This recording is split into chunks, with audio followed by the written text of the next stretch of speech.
What's up, everybody? Brandon from Noah Guy Equipment here. And the other day, since everybody knows a guy, I got a knock on my door asking if I could come down and spread a little dirt for somebody.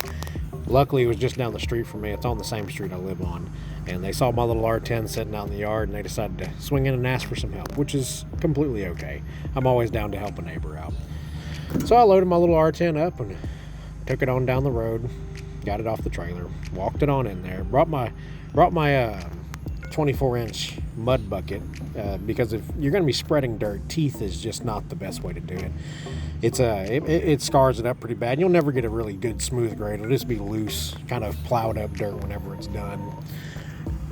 So I got it down up in there. Is it underneath this carport, which is a great example of how good the R10 actually is in small spaces. You got to think this R10 probably sits at about, I don't know, 7 foot or so.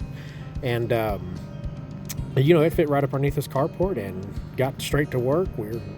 I had to break up this stuff because it was actually kind of pretty hard house material. Actually, it was a lot more stiff than I thought it was going to be, and the teeth came in great for that. So we broke it up real good. So yeah, we just worked it in here, scraped it up a little bit, get it moved over.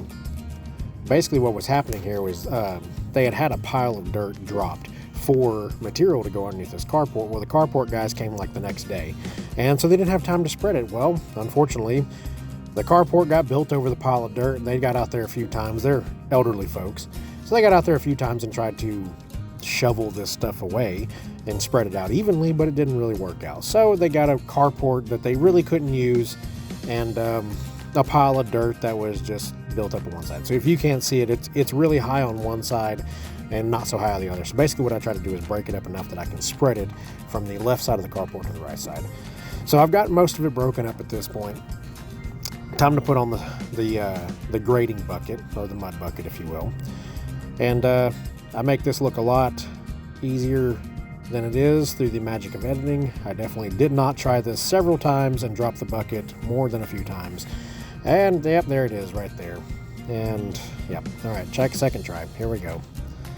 Yep, here we go. I think we got it on this one. Yeah. Yep, there it is. Locks in. Good deal. All right, get back to work.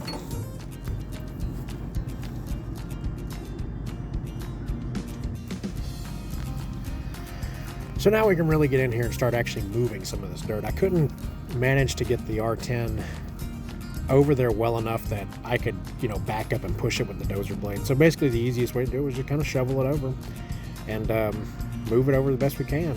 And then here's a good angle of this. I actually mounted the GoPro to the bars of the canopy on this, so we could actually get in there and spread this out, try to get up underneath there.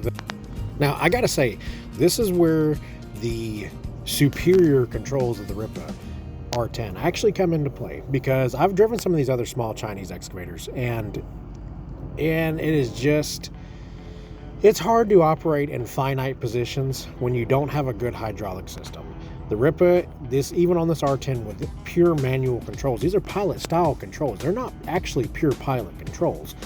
These are manual style controls, but they still have such a fine and smooth system that I'm actually able to get this bucket in here and work around this carport, not damage anything, push it up into corners, and it still works fantastic. I absolutely love this little machine. This actually isn't the machine I was hoping to get, but it's the machine I ended up with, and I gotta say, I love it. This thing is just awesome. It's stable, it's smooth, it runs good. I don't have any issues out of it. I can't sing the praise of this thing enough, and it does everything I needed to do within its range, given it is still a 2,000 pound machine. It has its limits, but you can reach over, you can grab things, you can smooth things out, you can lift things. I've lifted well over 300 and something pounds with this machine, and picked it up and walked off with it, no problem. So in my opinion, the R10 is a great bang for your buck as far as value goes versus performance. Here we are pushing the dozer blade around, pushing it up into corners. This thing, I've actually spread over a whole dump truck load of crushed concrete with this thing, no issues. Eating rocks the whole time in the tracks. It just, it just chews it up and spits it out. And here we go, pushing more stuff around. We're getting it, kind of getting it smoothed out now, just little bits here and there, knocking over a pile every now and then. I'm actually having to, I don't know if you can see that, but I'm folding in the arm so I can get that dozer blade really good and close up in there, and push it all the way into the side. Here's a good view of that swing boom just curled all the way over, almost allowing that dozer blade to get completely flat up against the wall, which is just crazy. Here we go, we're gonna scrape up some leftovers.